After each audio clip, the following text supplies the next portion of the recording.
We got it going. Just all right. Welcome to the August exhibit and comment night on August the 17th of 2023. I want to apologize for the issues everybody's having. We've had some issues with our Zoom account that we normally use, and so we're using Robert's tonight, and it looks like he may have a slightly different setup than ours, so that's why we're having the issues that we did. But hopefully, if you missed the meeting, you get to see the recording. I want to welcome everybody. I don't see anybody new here tonight, although there's a couple of incognito people, so kind of hard to tell.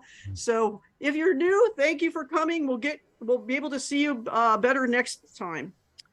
I guess I just have a few announcements. The assignment for next month is travel, and as we were just discussing with Jim McWilliam, that the way that they're going to be looking for the travel, the travel subject or assignment is basically the essence of a place away from home. So it can't be wherever you live. It needs to be someplace you have traveled to, and it needs to basically say, this is where I am, where you can tell it doesn't necessarily have to mean the exact spot, but I would say, if you're in Mexico, or if you're, Jim, can you expound on that just a little bit, maybe? Sorry, I was doing something technical on my computer and not listening to you. Okay, yeah, travel. What are you going to look at for a travel photo for assignment next month? What am I going to look at for a travel photo? Is that your question? Yeah, what are you going to be looking for for the assignment travel photography next month? Okay. Yeah, definitely something that would look like your travel photography. Typically, in my mind, what I see and what I see done with it is as almost as if you are, advertising or promoting a place that you've been with your camera, and going someplace and showing off a place in a good light, as though you were going to want to make somebody else travel to that location. That's going to be kind of key to making a travel photo that is going to score well. Okay. Any questions about that, guys? Okay. Yeah, it not going to be looking at items related to travel, as in cars or trains or airplanes or whatever. Not necessarily, unless it obviously tells part of a if it's a compelling story about traveling, that includes something like that. Okay, but I would say don't just like show a picture of a car or a picture of a train or a picture of a plane or something like that. No. It's going to be. I think we want this to be location based. Are the other judges in agreement on that? You guys? 100%. Travel is about and compel people to go to that place. Show me something that would make me want to go. Mm-hmm. Okay. The October assignment is night street photography. So that's the subject for October. November is waterfalls. So any questions on any of the assignments it's basically that's the rest of the year. So any questions on any of that? Okay. Our education nights for the rest of the year. This next week, we will not have a Zoom meeting. Thank goodness, huh? We will be having a night shoot at Ybor City. I sent you guys an email a couple of weeks ago about that. I will resend it again probably over the weekend. We will be meeting at New York Pizza on 7th Avenue. Probably, between 6 and 7 is the best if you want to come and get something to eat or drink. I'm going to let them know that we're coming, so they have staff on hand. And then the plan is to leave somewhere around 7 o'clock and go out along 7th Avenue and try to shoot some street photography. Hopefully Robert or Jim can be there to give us a little insight into, what street photography should look like or what we're looking for while we're out there. Guys, yes, no? That's next Thursday night. I'll be there. Okay. So we'll, have a short little, talk before we leave the restaurant. And then we'll go out and maybe shoot for an hour and a half. It doesn't get dark until like almost 9 o'clock. So, I mean, it's going to be night, but not night. So And as I mentioned in my email, stick together, guys. Thursday night usually isn't a problem in Ybor City. It's the weekends that are a problem, but it's always better to stay together and don't be wandering off on the side streets. There's not going to be people there anyway. Street photography usually involves people. So stay on 7th Avenue where the people are and stay together. Clear we're not eating after the shoot, we're eating before the shoot? Well, it's up to you. You can, if you can't get there until just before 7, then you can eat afterwards. It just, it depends on, timing. So anyway, I'll send out the email again with the map for, there's a parking garage that's not too far away from New York Pizza where you can park. You just be sure you have a credit card to get out of it. You don't take cash. September is still to be determined. Back up for a second, Lynn. Yeah. What were you talking about? Who doesn't take cash? The parking garage. In Ybor City? Ybor City, yeah. Yeah. Oh, yeah. They have cash machines outside the garage. It's Oh, only okay. if you drive out. The drive out machine Okay. only takes credit cards. But if Okay. you put your ticket in before you go to your car at the outside Right. kiosks, they have a credit only one and they have a cash machine. So you Okay. can use cash at the outside kiosk. Okay, yeah, so you can do that. The September education night is still to be determined. I am keeping my, hoping that the Florida Museum of Photographic Arts, which is also in Ybor City, will be open by then. They keep saying that they're about to open and it hasn't happened yet. They haven't given a specific date. So I'm hoping that we can actually go there sometime in the month of September. I'm not exactly sure, it probably won't be a Thursday night because they probably aren't open at night. So it'll probably be on a weekend in the morning or something like that. So as soon as I have some more information about September, I will let you know. In October, we have a special presentation by Alan Shapiro, who is a New York-based photographer who is really good with food photography. He also shoots zoo animals and flowers and stuff like that, but he's known for his food photography. And if you go to his website, his section of food photography is called food porn. So he basically takes pictures of what he is going to make for dinner every night. So, but he's also does it, he does it commercially. So he's a great speaker. I've listened to him numerous times on some of the conferences that I've attended online, and I know you'll enjoy him. What's his last name?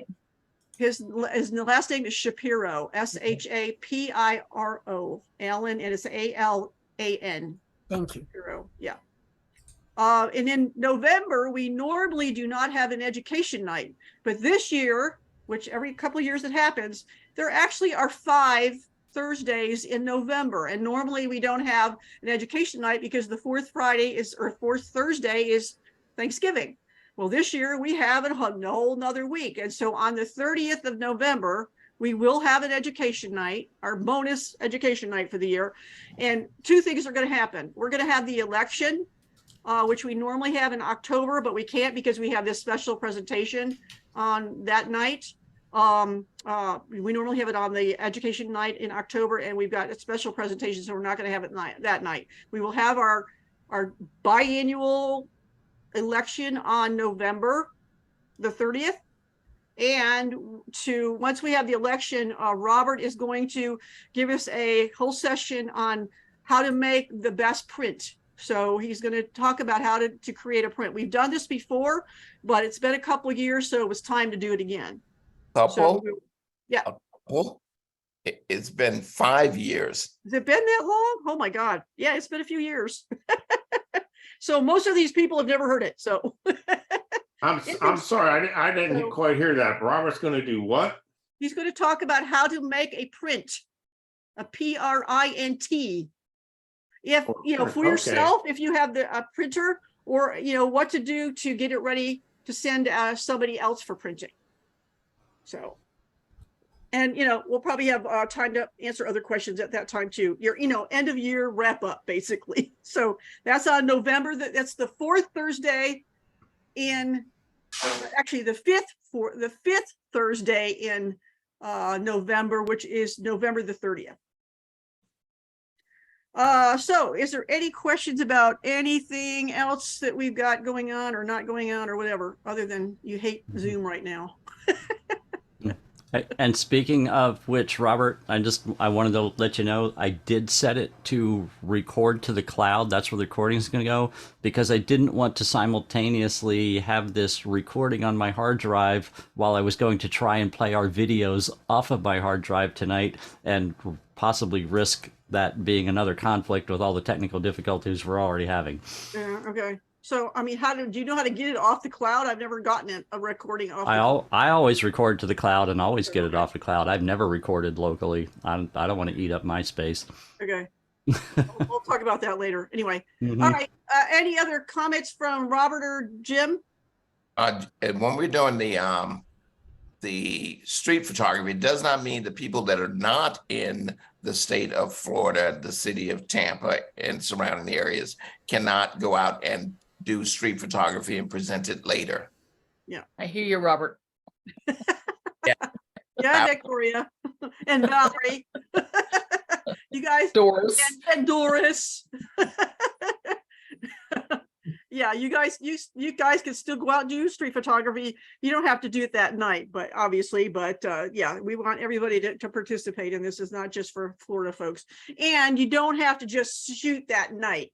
Obviously, if you have opportunity to shoot street photography whenever, go do it. But it has to be at night-ish, after sunset.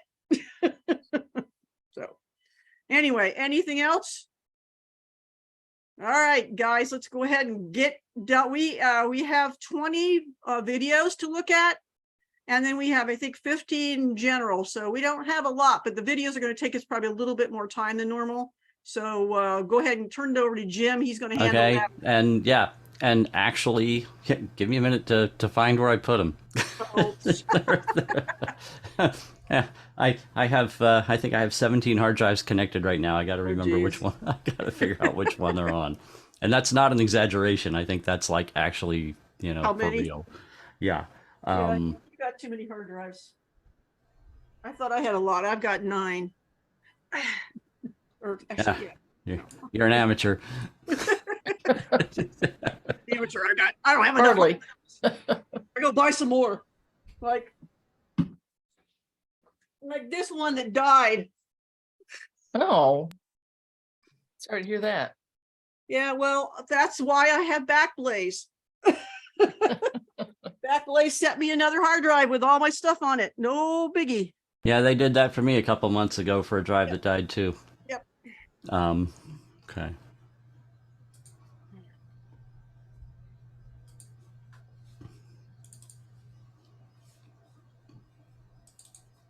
And you got them set up in the order that they were in the Google box, Robert or Jim?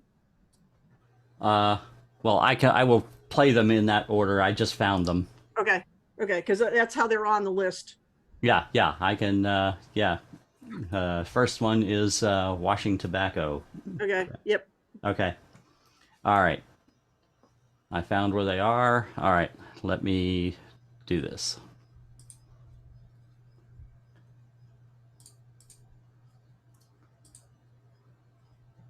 Oh, and I did have a question before we started. I just remembered.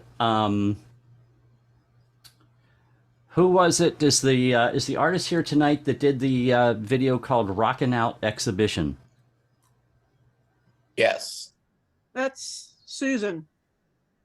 Susan, I have a question for you because this recording is going to go out on YouTube.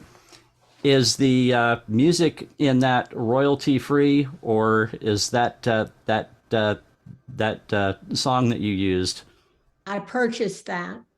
When you say you purchased it, you have a you have a licensed code to put it on YouTube so that we don't get a copyright strike on our video. I don't know that. Purchasing it is different than having rights to publish it. That's what I want to get at. I don't want our video taken down and us having a copyright strike against us. Where would I look for that? If you don't know, then what I'm going to do is stop the recording. We'll still play that for the members and everything over Zoom, but I'll stop the recording so that we don't risk that going out on YouTube and getting a copyright strike. Okay, I thought if I purchased the music, I could use it. So No. thank no. you for the. No, like I say, I can purchase any song, but having the rights to publish that song is an entirely different issue. Yeah. Okay, Yeah, I have hundreds and hundreds of songs that I purchased that could never be used. Right. Yeah, you have to use the license free. well, thank you, and I'll pursue that further. I'd like to learn more about that. So, but I appreciate Okay, your. yeah. So, Lynn, Robert, if you guys remind me when we get to that one, just to stop the Stop the recording. just to stop the Zoom recording. Well, there's a pause option. I will pause the Zoom recording Okay. while we play that, and then resume the Zoom recording afterwards. Okay.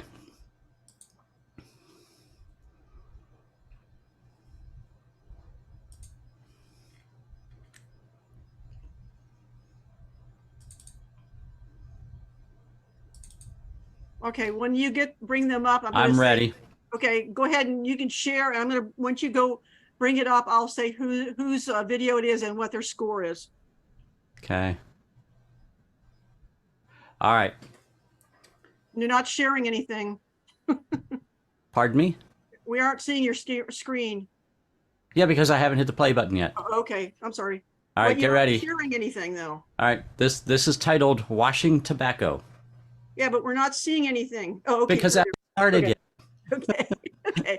Okay. This one is Lee Brands, and the score is 23.2. Okay, did you see it? Yep. Yep, it's 2 seconds long, so you didn't miss anything. I'll play it one more time for you because it's a whole 2 seconds long. All right, there you go. All right. So stop that one and let's make our comments here. Hey, that video is longer than 2 seconds. That's all we got. That's all we got was a 2-second video. Wow. It was Yeah. longer than 2 seconds.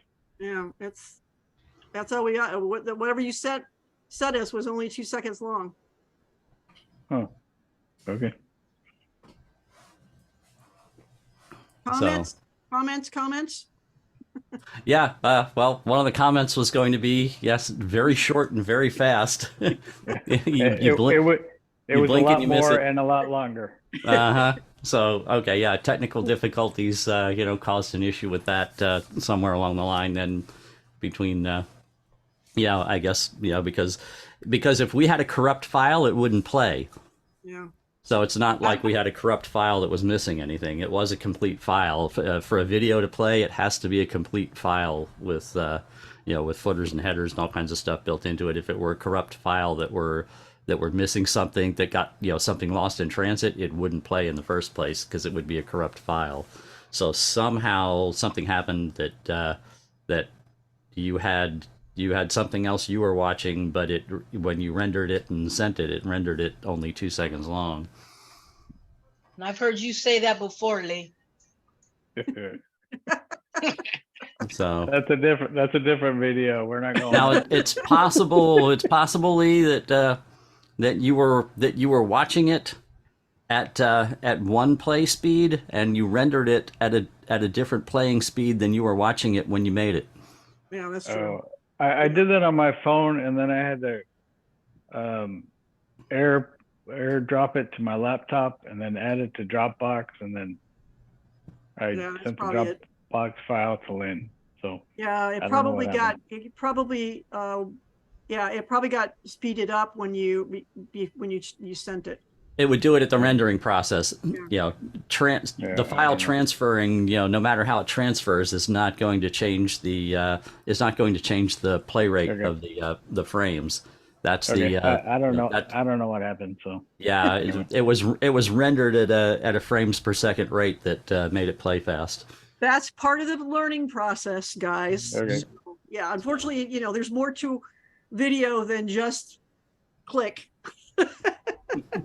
There's a lot to it. So that's Okay. why we kind of did this is kind of getting our feet wet Now- in video. So Now we've got the opposite end of the spectrum here with the next one. You had no problems with this one, Lee. So you guys ready?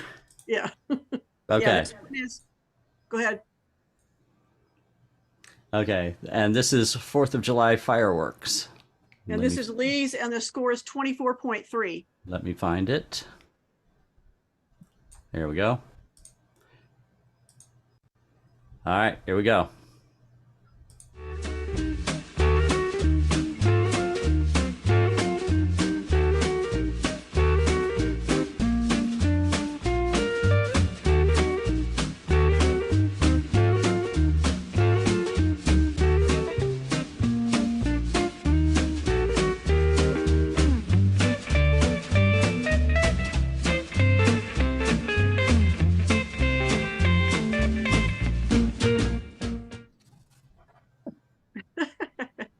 That was fun. I wish I was there. Mhm. Lee, was Good, that you on the guitar? No. Oh, okay. And I'm going to say good choice of when it comes to anything put on video, the soundtrack that goes with it is a huge part of the experience for the That had a soundtrack? I didn't hear it. you guys didn't hear that? I didn't did hear it just fine, yeah. Yeah. I heard no sound. I heard no sound. Oh, I did. I heard that. I heard it. I heard it. I don't know, Jack. Yeah, I heard it. I heard it too. Me No, I too. didn't. Sorry, guys. I heard it. That So- particular video was exciting, moving, and it had a lot of interest going Yeah. throughout, and the music carried with it. Yeah, that's what I was going to say. It was a good choice of a soundtrack to go with the material presented. Where was it shot from? From my building on St. Pete Beach where I live. Oh, Where I used to live. Yeah. You I go went up up to on the the roof? up to the 10th floor of the building, and they shoot fireworks off basically in front of the building. All the way down the beach. It's pretty cool. Yeah. Yeah. And you're rendering of it, that it was pretty cool. Yeah. I'm I really- like the occasional car lights bouncing around in there too. That added to it, I thought. The boat light. Oh, is that what it was? Well, I saw, Or people Yeah, walking there's a across with boat. lights. Yeah, Yeah, there was a lot going on, and it was interesting to watch it. Yeah. Oh, by the way, I was the third judge just to keep things as simple as possible. So I like that one too. I like even there was a lot of activity. It was long enough to keep your attention looking around in the video. So ready for the next one? Yep. Next one is Moosehead Ranch morning routine. This is Kathy Thompson's, and the score is 25.3.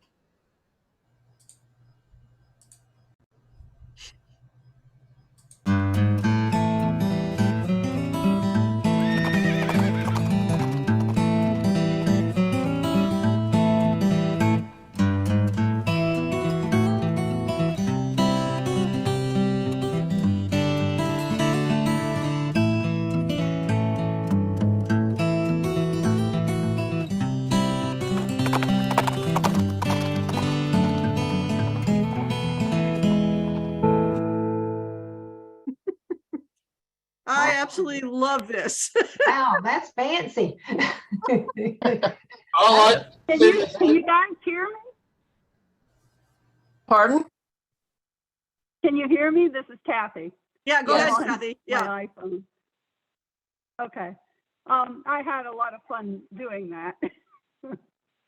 Yeah, Putting that was that together. that was well produced with titles and transitions and a soundtrack and sound effects. Yeah. It was very polished, a very polished production. And an apropos finish. all- The next Steven Spielberg. Yeah. Yeah, that was very Yeah, well I had done. a lot of fun doing that one. Yeah. What I want to say is I'm glad I didn't try to compete with these. What I had in mind was I didn't have time to do, but it would have been pathetic compared to what I've seen so far. You've only seen 3. Robert? He said something about the next Steven Spielberg. Now, this is Catherine on her own. Well, being a horse person, it thrilled me to see all that, and I love, especially like the sound effects, but the taking the time to watch the riders come out and get on the horses, and then have them show them as they were going away on their trail ride, and then the guy coming and picking up the manure. That for me was absolutely perfect. So. Well, I had a lot more footage, but then I made it 30 seconds because I was out there and Jim didn't say, oh, It was perfect. Longer until So 2 weeks I think your timing and your length on that one was perfect. So I'm Oh, confused. thank you. You said you have a lot more footage. So that was made from video and not a series of photographs? No. It was all time lapse on my iPhone. Yep. Yeah. I did that with my iPhone, but it was different movies, it was different sequences. Yeah. It wasn't one continuous time lapse. Yeah, you could just you take a sequence and then you can put them together in like iMovie. Mm-hmm. Yeah, it was a lot of editing, and Yeah. the editing is really As I say, a yeah, big part of the. I know a lot of work production. went into that. Yeah. Well, it actually it was fun. It's like I was there for the week. I had 6 days to do the frames, and I kept thinking of different things, and then I go, oh, okay, well, I can go do that, and then everybody was cooperating with me at the ranch, and they were all having a lot of fun with it. Well, you And definitely I'd show it need to them, yeah, and you definitely need to send them to them if you haven't already, Kathy, because they'll love them. I guarantee it. Yeah, well, they all saw them, and yes, I will send them. I wasn't sure about putting it out on YouTube. It's all music from iMovies, but Yeah, it should be fine. You can use that. Yeah, iMovie is a license. It's royalty-free music. Yes. yeah. Ready for the next one? Yep. Yep. This one is Moosehead Ranch, The Horses, also by Kathy, and the score is 24.9.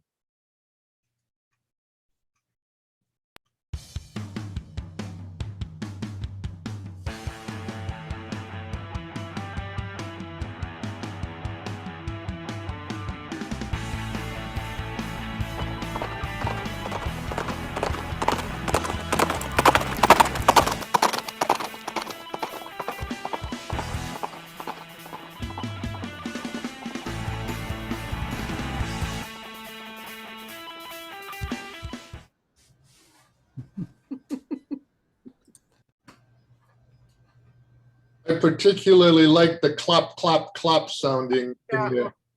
I also like what you did with that, how you can actually hear it get louder as it approaches you and then fade away as the horses go by you. What you did with the sound effect was very good. Yeah, very good. Well, thank you. I like the one horse that stopped at the gate and waited for the other ones to come through. Yeah, I mean, the horses are really hilarious. Yeah. You just, they're good Believe me, I actors. know. Yep, good job. Yep, awesome. All right, next. Next one is Northern Lights. Right? Yes. Northern Lights. This one is by Lee Wen, and the score is 26.1. Ooh. Here we go.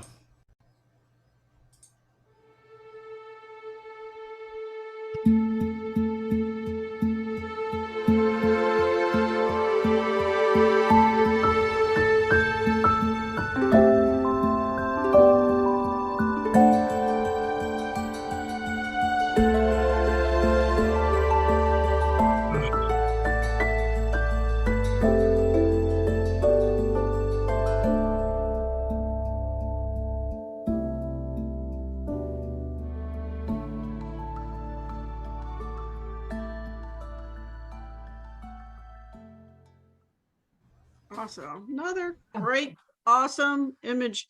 Lee Wen, how many hours did that take you? Actually, I don't even know because we put a camera on the side because it was so cold outside. next morning go pick up. Okay? Just let it run, huh? And so in the morning, the camera is frozen, you know. Oh, So Lynn, where were you? yeah, 3 different nights to put together. Mhm. Where were you? This in Churchill, Canada.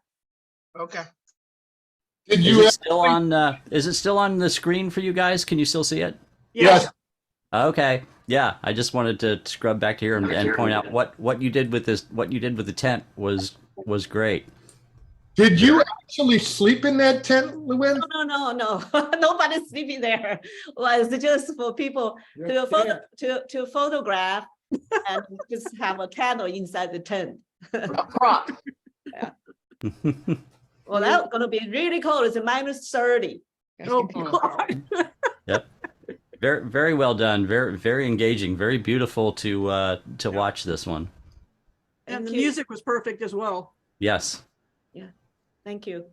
Robert? Again, yes. The soundtrack is important. But this is one of the ones that I thought had a very high production rate on it. So yes. I'm gonna put it back up. I'll just point one thing out to you, Lee Wen. If you, I don't know if you have the original project file to re-edit this. Let me find it here real quick again. Here we go. Robert, why do we see you twice? Because I'm that special. There's a place in it, Lee Wen, somewhere in here where it looks like there's an accidental, like, half a second of video that cuts in between two. Are you aware of that? No. Okay, let me see. I'll see if I can pause it when it happens and scrub through it.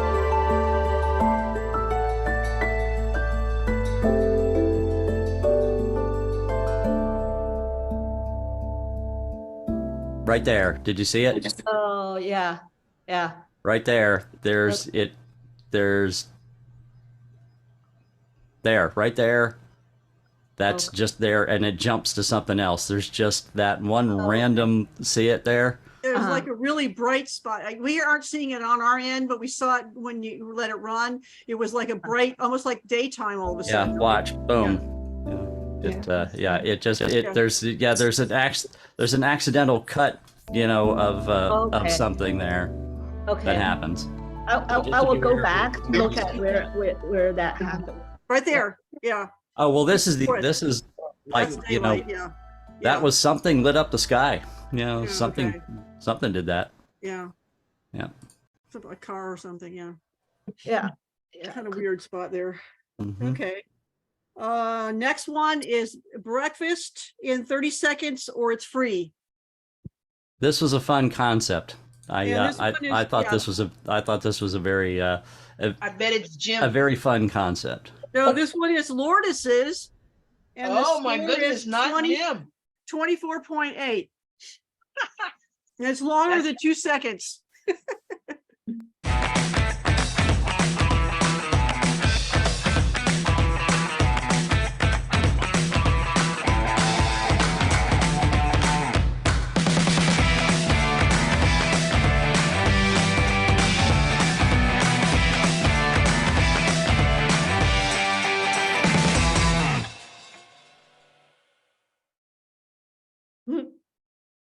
I want to know how this was set up. I don't know if Lourdes made it on here or not. She Doesn't was look having like it. trouble. She was having trouble getting on. We went to the Waffle House for breakfast, and there's a counter right in front of where they're cooking, and we just sat there with our phones doing a time lapse. Nobody even knew we were doing it.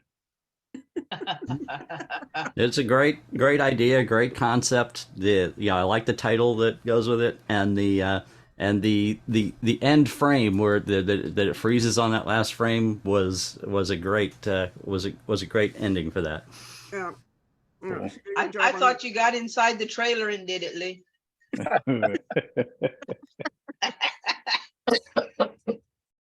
It was fun. Yep, that was well done. That was a fun one. I like that one. Okay, the next Brian, one. is- I'm like you, Brian. I'm glad the one I was trying to do, I didn't enter it. I'm humiliated right now and say, please, Brian. Hey, it's always good to try, you know. The next one is Dinner in a Jiffy is a family project, and this is Diana's, Diana Rouse, and her score is 23.8.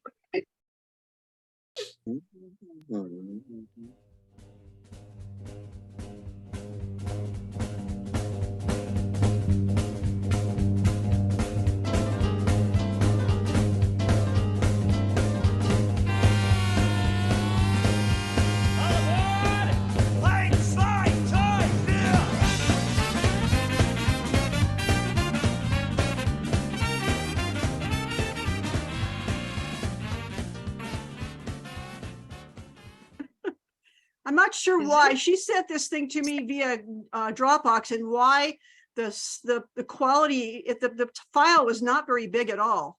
So I'm not sure what happened, but yeah, we got the idea. Yep, that was a fun one. Yeah, she used good music, and Yep. yeah, it came What through about really the focus? Was the focus because of the small size of the video? I think it was seemed to be out of it was focus. low res. It was low Yeah. resolution. So Mhm. I'm not sure what happened, because she was trying to get all this done before she left for Africa. So we kind of Mhm. did it over the phone. So I was really surprised when I ran it, that it actually came up on the screen very tiny in the Google box. So I'm glad Jim was able to make it bigger. So Yeah, it's just the Zoom player. That's all. yeah. Mhm. I'm curious then if maybe the that was majority one. of the people who submitted made time lapses on their phones and edited in iMovie, or if they used something else And most of us did. in Yeah. iMovie. Yeah. But you could, there's other ways of doing it as well. So I mean, some of the phones actually, the other types of phones will do an actual time lapse where you don't even have to edit it. You just use what you get straight off the phone. It creates the MP4 in real time. Right. Yeah. Yep. As soon as you hit the stop button, it renders an MP4. I had photos that I was going to make a time lapse with, and I downloaded LR time lapse because I have an Android and a PC, and I just had like too much going on to learn. The intro video was 28 minutes long, and I was like, I don't have time for this. So I wonder if there's like a strong. Yeah, it's very, unfortunately, it can be somewhat of a time consuming process, especially if you're going to try to put things together. I mean, I actually got it down. I spent a week, like Kathy did, messing around with iMovie and trying to figure out how to work it. And I was able, now I've got it down where I can do stuff in less than 10 minutes, but it takes some time to learn how to do that. So yeah. Interesting. So all right, the next one is A Stormy Night on the Florida Coast. This one is also Diana's, and the score is 23.8.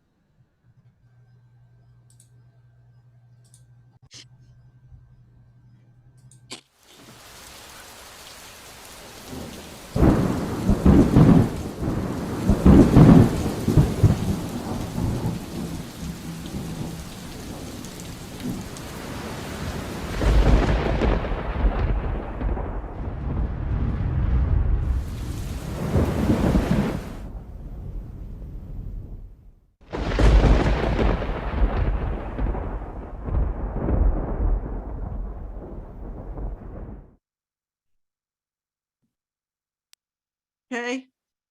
I assume that, normally a time lapse does not have its own soundtrack. So I'm not sure whether she recorded the sound, but I know she processes an iMovie, and it does have soundtrack type, sound effect type stuff. So she most likely used the storm sound effects that come with iMovie. Yeah, because you don't get sound with still images. No. If you're going to have sound in a time lapse, you have to acquire the sound separately. Yep. So On that one, I was distracted by how much there was black, and also when it wasn't black, there was some diagonal in the lower left corner that was like distracting for me. Yeah, there was some what is that called, mirror in the picture on our end. I don't know if you could see it, Jim. Alright. Murray, yeah, Murray. Oh, yeah. okay. No, Yeah. that was not evident in the original, Yeah. and on my screen. Yeah. Probably the Zoom player, You're a Zoom player. dealing with that particular video. Yeah, I But, mean, I am in agreement with Brian about a lot of dark time, with the video. If some of that could have been cut out and had had less of the dark time and more of the flashes put together closer with less of the darkness in between. Right. And it would have been also better if it had more, there was some actual lightning strikes, because it was more just black, bright sky, and that's about it. There wasn't really, it would have been cool to see. I mean, I'm sure that's not easy to do because it's a timing thing, and obviously lightning strikes are very quick, but yeah, it would have been more effective if there'd been less dark and more lightning strikes. So. All right, the next one is Evening Descends on Downtown. This is Chris Marigay's. Score is 23.9.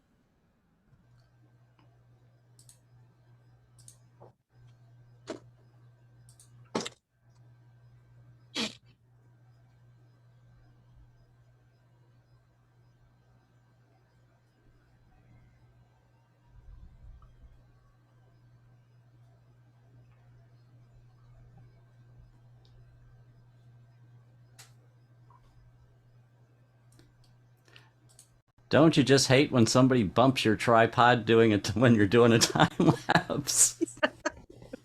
Terrible. Terrible. Yeah. That was an interesting one. The only thing is I know he was going for what was going on in the sky, but the buildings were just too dark for me. It was a little underexposed for me to start to set the scene. Yeah. The beginning part of it was kind of boring because nothing happened for quite a while. If you would have gotten some of that off, the whole video probably would have been more interesting to me. It would have been, and you can really see now for those of you that are hearing the sound on videos, you notice it's quite a difference when you get a video that has no sound. It really does feel like it's lacking, when you get one that's silent versus when you have a soundtrack to accompany it. And that, after hearing all the many musical and sound effects soundtracks, going on, when you see a silent one, it does really feel, like you notice it's missing, and it's less engaging. Well, the other side of that is that if you have no sound, the image or imagery themselves has to be very, very compelling. Yes. Very compelling in order to carry the story.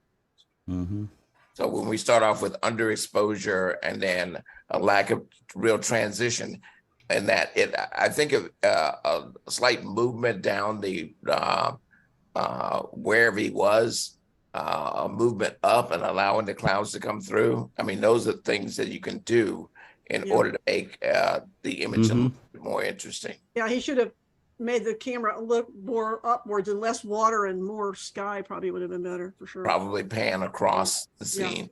Yeah. Okay. And you can do that during a time lapse. By the way, you can incrementally move the camera. You can put the camera on a mount that incrementally moves it.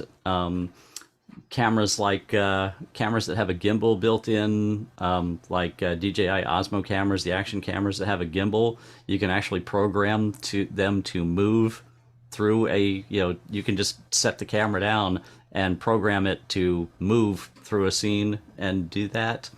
And you can take if you have a star tracker, you can actually use the star tracker as a motorized mount to move your camera during a time lapse and have it rotate. And you can do it advanced techniques in post-production. You can also create movement within the video even if the camera was static. There are a lot of ways to accomplish making a time lapse actually be what they call a hyperlapse, which is where there's apparent camera motion during the scene, whether the camera actually moves or whether you do it in post-production. Yeah, we'll see some of that coming up shortly. Anyway, on to the next one. The next one is Morning Waterfront Action. This is Nona's image or video, and her score is 23.6.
I think it was a great idea. I think it was just a little too long for a static thing like that.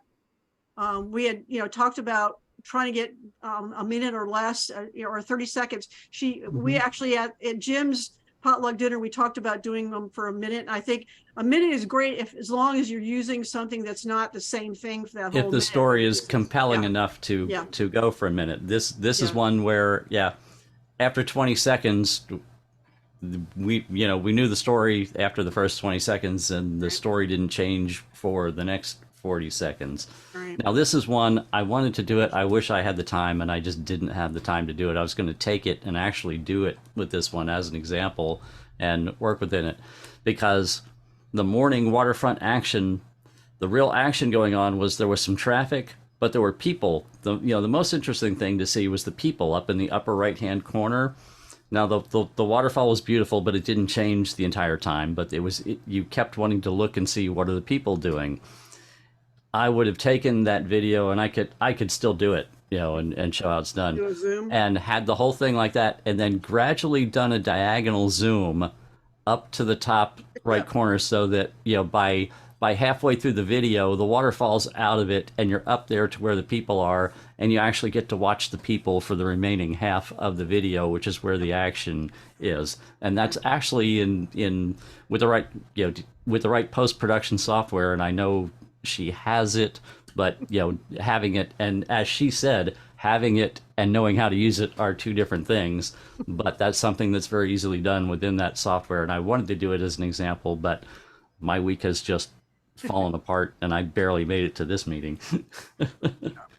Yeah, something we may end up doing for future education night somewhere next year, maybe.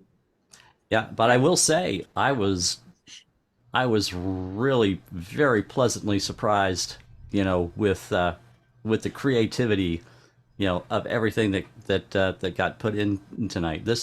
It's much better than I expected. I'm so happy to see the submissions for this month, to see what people did with it and how well people did with this. All right, next one, Sunflowers and Clouds. This one happens to be mine, and the score is 24.7. And in this one, you guys are going to see an example of motion lapse, which is also called hyperlapse. If you look in your cell phone or other things, if you see a thing that says hyperlapse, that's what it means. And you can make any time lapse be a hyperlapse if you want.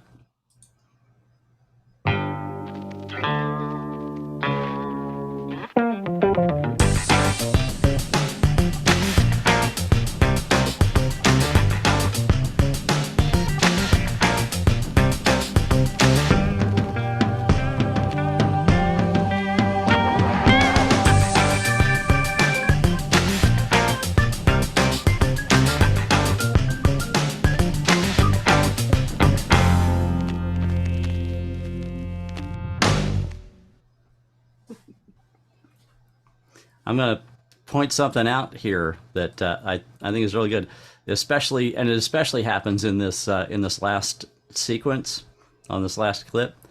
The pacing of the music was perfect. It even gives the impression like they're dancing.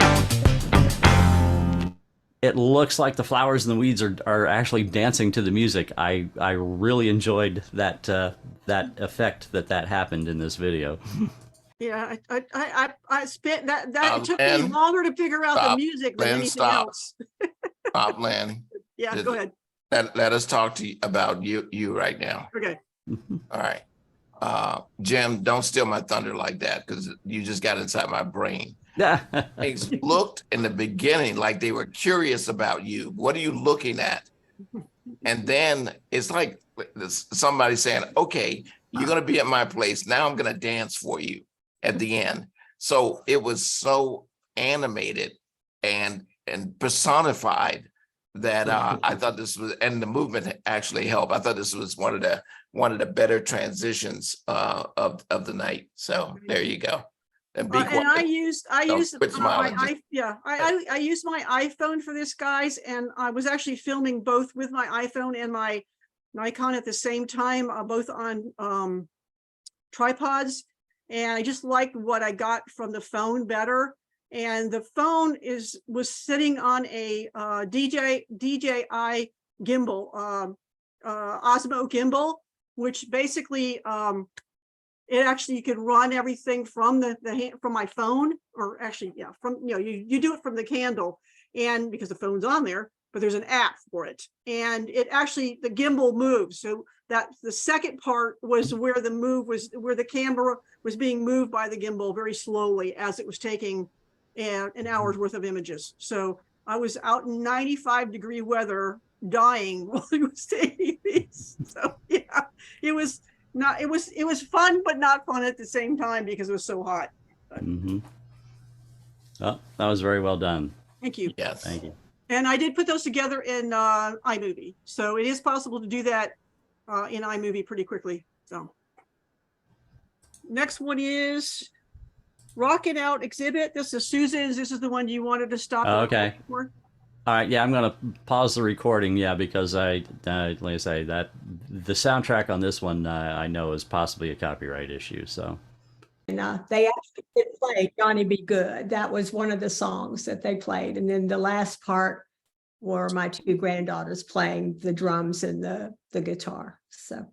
Well, the great thing about it is that you were able to capture it. The even better part about it is that you were able to capture it via time lapse, so that we can all enjoy it. So thank you. Yeah, it was fun. Susie, did you use your phone or your camera? I used the phone, and I used iMovie, and I learned. I made a lot of mistakes before I got to that. Yeah. That's how we learn. Screwing them up, believe me. Been there, done that. All right, let's see. Next one is Going to the Riverwalk. This one's Sylvia's, and the score is 24.3.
The guy on that pontoon boat must have been drunk doing that S curve through the.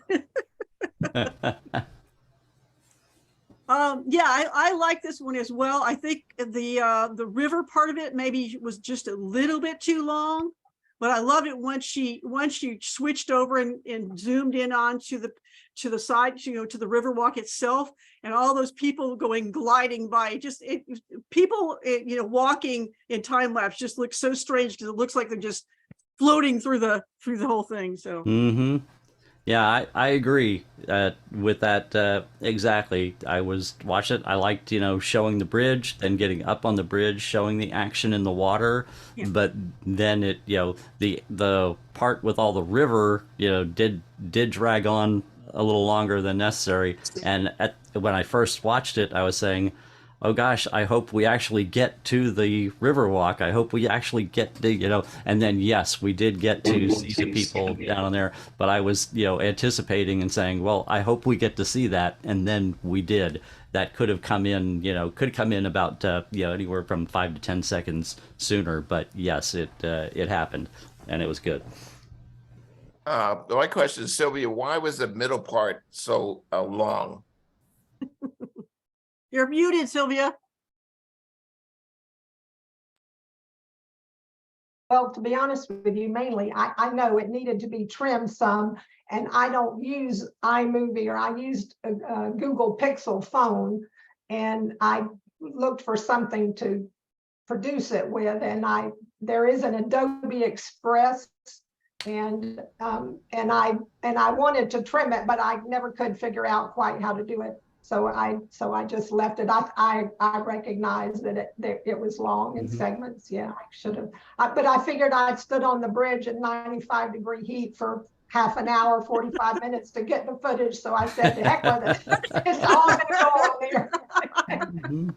there." Yep. I'll tell you one of the things about video that I realized pretty quickly when I started doing video. It's like it's learning again what we had to learn as photographers, which is, you put all this effort into recording all this footage, all these shots for time lapse, all this video footage and everything, and you put so much work into it that you want to use it all and put it out there. And it's just like when we start as photographers and we want to show people every picture we take. And it's, again, you have to learn to kill your babies. You've got to learn to edit ruthlessly with video just as much as you do with pictures. And when you start out, that's hard to do when you have all this footage, to say, oh my gosh, I have this much footage, and to say, but this much is interesting. Exactly. But it was fun. Mm-hmm. Ready for the next one? The next one is Sometimes the Sun Rises in the Southwest. This is Jim McWilliams, and the score is 23.7.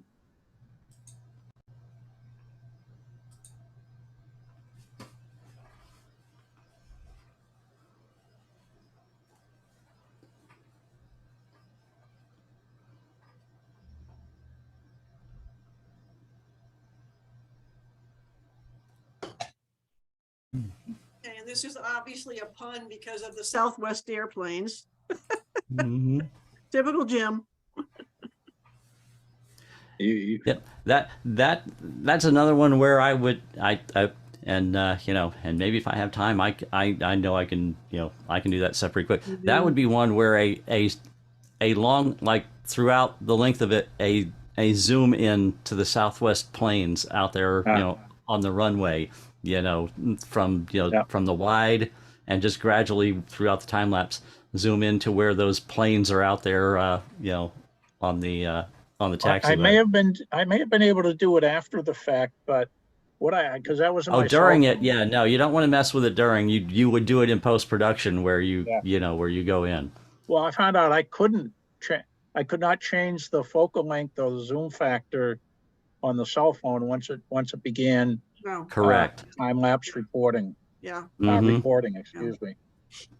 Yep, So. but you can do it in afterwards in editing, and actually you're much better off doing it afterwards in editing than to try and make that happen while you're there.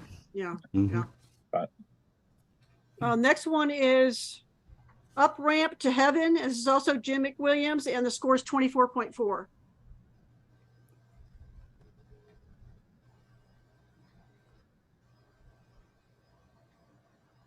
Let's see, we got Chuck Edwards on tonight. Wow, we haven't seen Chuck or Leon in a while.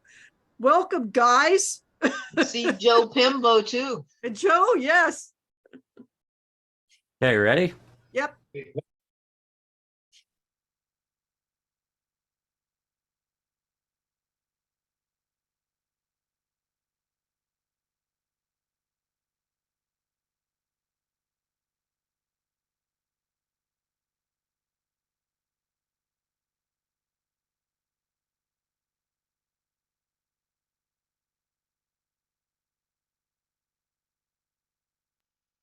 Now that's a hyperlapse for sure. On this Okay. one, Jim, it Yeah. felt like I was on a human roller coaster or something. And Given a bit more time, I would have put some sort of soundtrack on them, but these were, I first tried using my Sony, but I found using the camera process has a gazillion moving parts, and I was able to do it, but it was an awful lot of work. I know it was an awful lot of work. yeah, I'll tell you, I really enjoyed that one, Jim. The way you timed that and the way you worked it out for the payoff at the end of the end of that. And I was hoping with this assignment when I started downloading all the videos, I was hoping to see someone shoot through a windshield from a moving car, because they're always fun. And this one was not only fun but very creative, great title, and and like I say, the payoff at the end of the journey was perfect. I tried to do one going through the car wash, again, shooting like that, but there just wasn't enough time. There wasn't enough material. It was, it began and ended in pretty much the same second. Also, Jim, I hope you made the flight. Yeah, that would work. I mean, if you could get some sort of music that's very ethereal, and that would kind of be cool to get up to go to heaven, Yeah, so a little harp music or something. Yeah, something like that. But this was fun, I have to say. So yeah.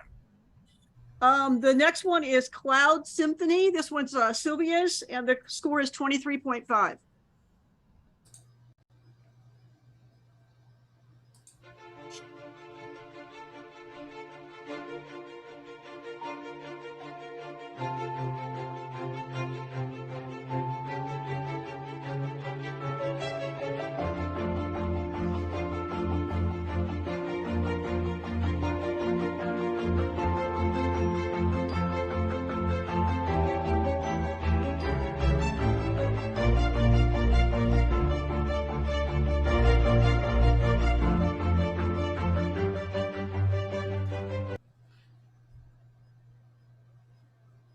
I was dying to see some wildlife in the foreground. I'm gonna leave this one up while I talk about it. The clouds in time lapse are always mesmerizing to watch and everything, and it's great. The issue with this is all the foreground and trees. Nothing happened in the foreground and trees through the whole thing, and I spent the entire time of the time lapse focused on 1/3 of the top of the image. So my question is, Cloud Symphony, and it was about clouds. Why not make it be just a sliver of the top of the trees at the bottom, and have a great big sky full of all those clouds changing shape, as opposed to only one. It's just 1/3 of the image with the beautiful clouds doing their transformations. Yeah, I agree. There's just, there wasn't anything going on in the foreground, and that made it, kind of hard to watch it all that whole length of time. Yeah. 2/3 of the frame was static. Yeah. Okay. Yeah, that was the first effort. So learning process. Just point the camera higher. Yep. Exactly. Not too hard. Yeah. Robert, any comments? No, my comments is exact same, which is I was waiting, as Brian mentioned, for something to come out of the forest. And I knew that was going to be the payoff, but because you held it there in that lower 2/3 of the frame, which is all trees, so surely something was going to come running from the forest. When it didn't. I was thinking Bigfoot might Do you have show it? up. Yeah. Do you have a friend that can wear a Bigfoot costume and you can? Find something to add to it. You know, there's something to run across the frame. Yeah. Yeah. Streaker or something. Yeah, Well, now I know where your mind is. Yeah. Well, hey. All right. Next one is Rainbow. And this was Lee Wins. Score is 24.9.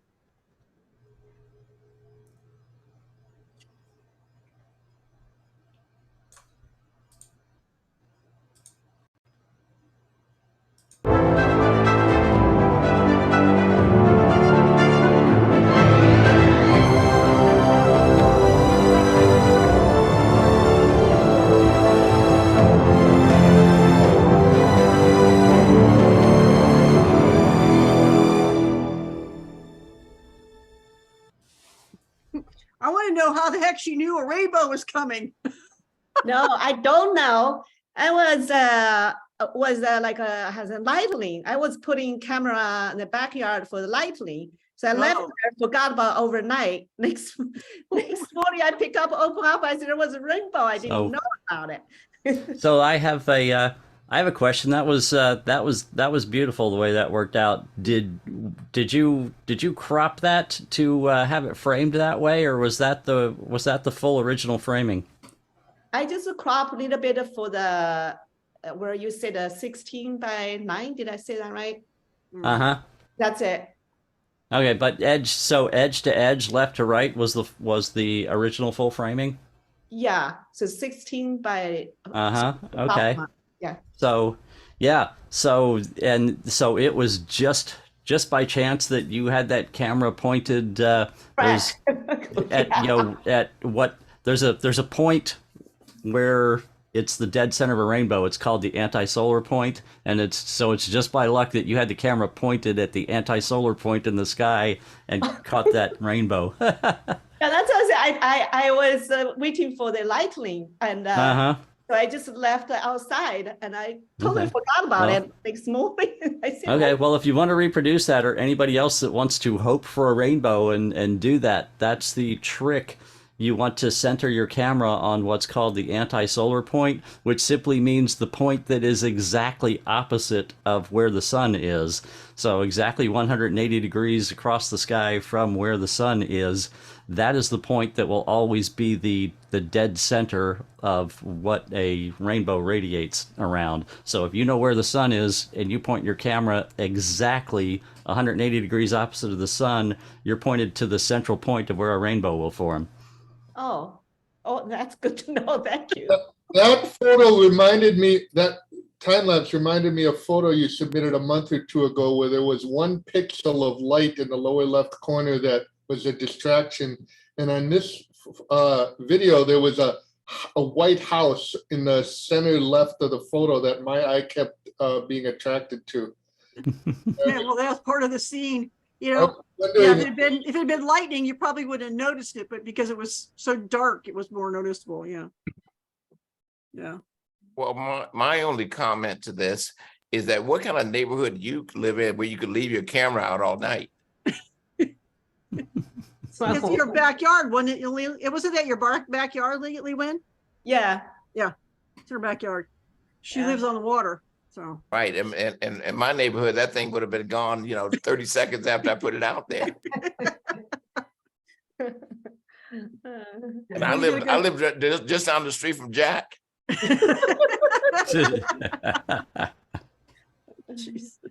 Well, that's why my stuff has been disappearing. Yeah, Jack, you should have put up a time-lapse camera that took a shot like every day for that place that was built behind you for the last 5 years. That would have been interesting. Well, there's still time. They're still working on it. Yeah. Anyway, okay, the next one is Bird Eating Frenzy, and this one's Valerie's, and the score is 23. This is the next to last one, guys. We only have one more after this.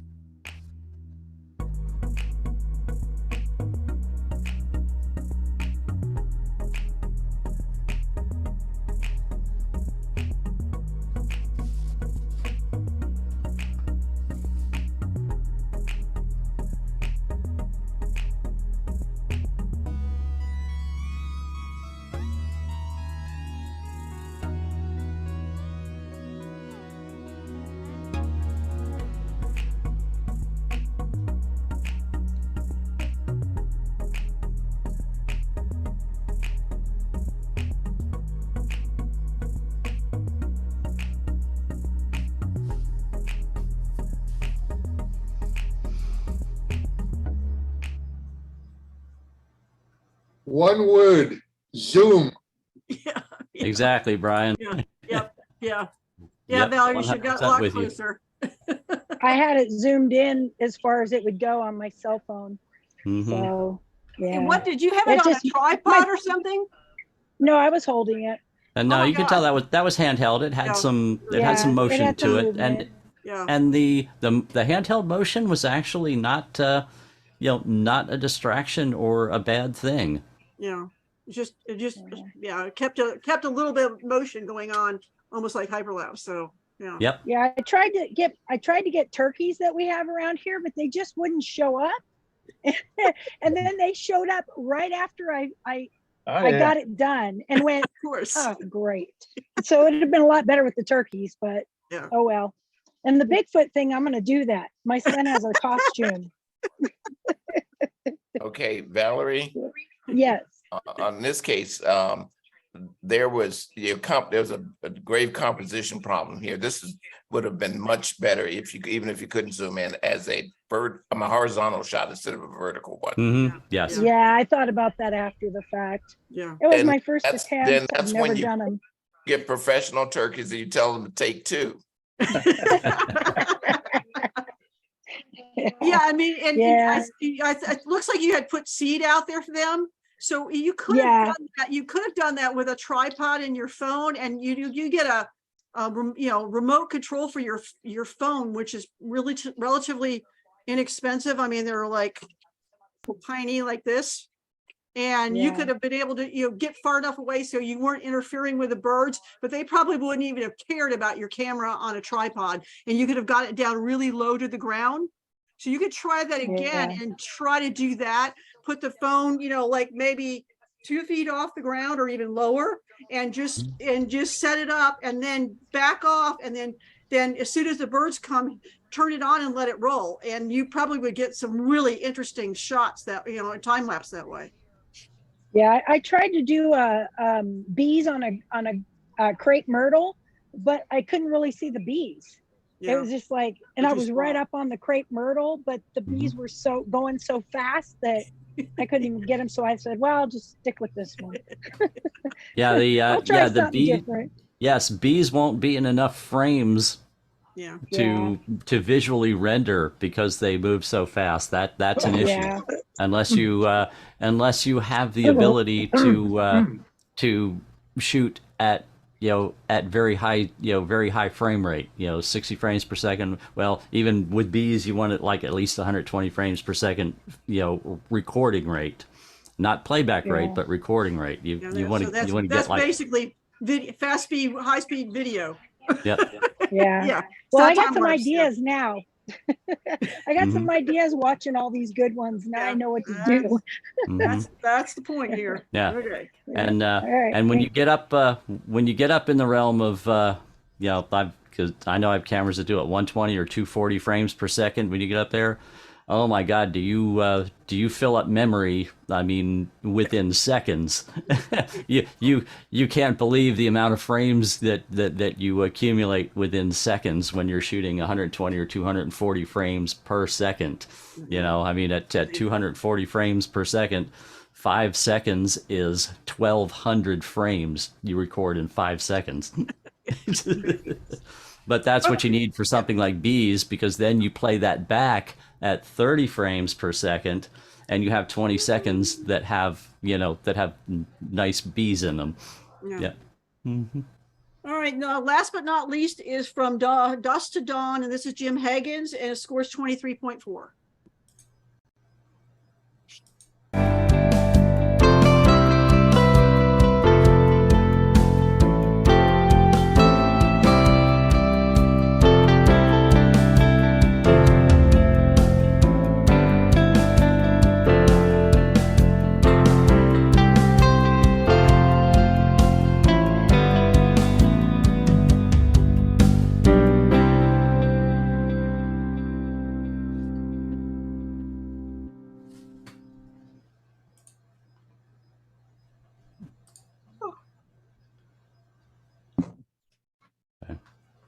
I was most interested in what was going in the lower right-hand corner down there. The stuff in the middle wasn't too compelling.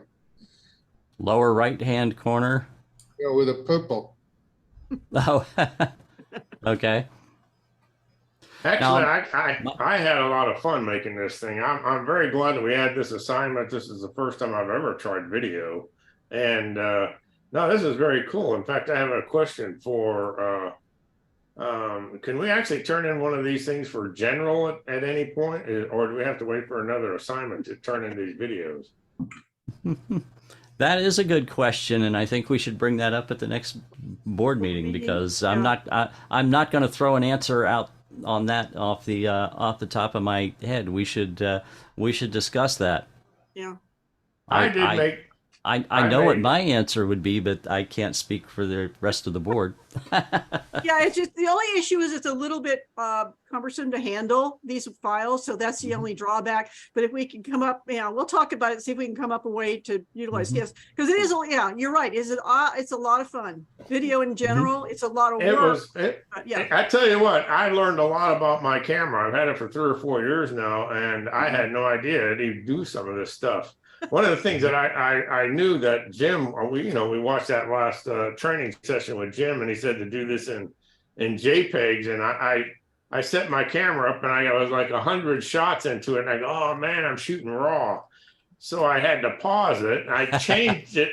I changed it over to JPEG, finished 9. Well, actually the battery died at 700, but I finished it and they were all raw. I found out that my camera, if you start in raw, it finishes in raw. Yeah. So at any rate, so I had to do another one in JPEG and that type of stuff, but it was a lot of fun. I edited it in Photoshop, Jim, like you showed us. And that was actually kind of cool as well. So I had a lot of fun, and it's all about learning to do this anyway. So yeah, and even if you did shoot a whole thing in RAW, it's just an extra step, but you can convert your RAWs down to JPEGs, to make it easy on your processing software then to process it. So. And I did that in Lightroom as well. I converted it over to JPEG. Yep. One of the things that I found out is that, like I mentioned, at 700 or something, it died. And I didn't know my camera does a pause automatically. You change the battery and it just restarts. So that was actually kind of cool. That's a good thing. Yep. So I had 2 questions, one technical and one creative question. Just curious, I don't know the answer, and I was just curious if you know from actually doing it what happened where at the beginning we had this banding effect that you see here, and then suddenly the banding effect went away, and then no more banding effect, but the very beginning of the video had this. I honestly have no clue. I said I shot 100 shots, and then I changed it over to JPEG. Maybe that had something to do with it. I don't remember. Yeah, I don't know. Yeah. I was just curious because something happened in the very beginning with this, with this banding in the sky going on, and then suddenly magically it went away right there. There might be something else. I switched over to exposure smoothing, Yeah. I don't know about that. Yeah. Well, that's the Yeah. only other thing I changed. Yeah, I was So just curious. I don't, I can't say. I just didn't know if you had seen that and knew what happened or not. Just so that we all. I didn't know what learned. happened, but I left. And at the end, the very end, it got foggy, and that was another lesson learned. I took my camera out in the morning, tried to point it in the same direction, and that's the lens fogging up. Oh, that will happen. That will happen with time lapse if you have it outdoors. At night. Leave it out for a long time. When dew forms and stuff like that. If your lens is pointed up and and whatnot, dew can accumulate on it. There are people that actually get like heating pads and stuff, an electric heating pad if you can get electricity to it, and we'll put a heating pad on the camera to keep it from cooling down and getting the condensation on the lens and having the lens fog over and things like that. I figured that was just because I went from my cool house out into the heat. It was like. Yeah, you can buy a lens warmer. It's actually, you can go on Amazon and buy lens warmers. Anyway, like I mentioned, this was fun. I was glad that we did it, and I'd like to do it again. Yeah. Okay. And you just answered my other question. I was questioning about the from dusk to dawn part, which dusk is right after sunset, and then dawn is at the end of the night. And I was thinking when I saw the title, I thought from dusk to dawn. Oh, okay, this is going to be a time lapse through the whole night from the time after sunset to the time when the sun comes up again. But I see it was, now I get it. It was, from what you said, it was like 90% dusk and then a jump to dawn. Yeah, I wanted to have 900 shots. Yeah. I wasn't crazy enough to spend all night. Oh, you just call Leanne crazy, huh? No, that's for you, Robert. I know. Yeah, I think he was talking to you. I thought I had a legitimate reason. I said leaving my camera out all night, but you crazy because he was up all night. Hey, I'm like you, Robert. I can't leave this thing out all night. Yeah. All right, guys, we've got about 15. Oh, let's see. We've got about 2. Okay, and and you can share your screen, Lynn, so we don't have to change over hosts or anything, right? All right. Okay. Let's go ahead. We're at 8:30 already, so we're going to skip the break and go ahead and get straight into the generals real quick here and get those through, so we're not going too late tonight. So let me go ahead and share my screen. Does anybody else besides me have a bladder that's not happy about that comment?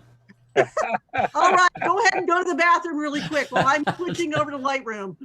I'll be right back.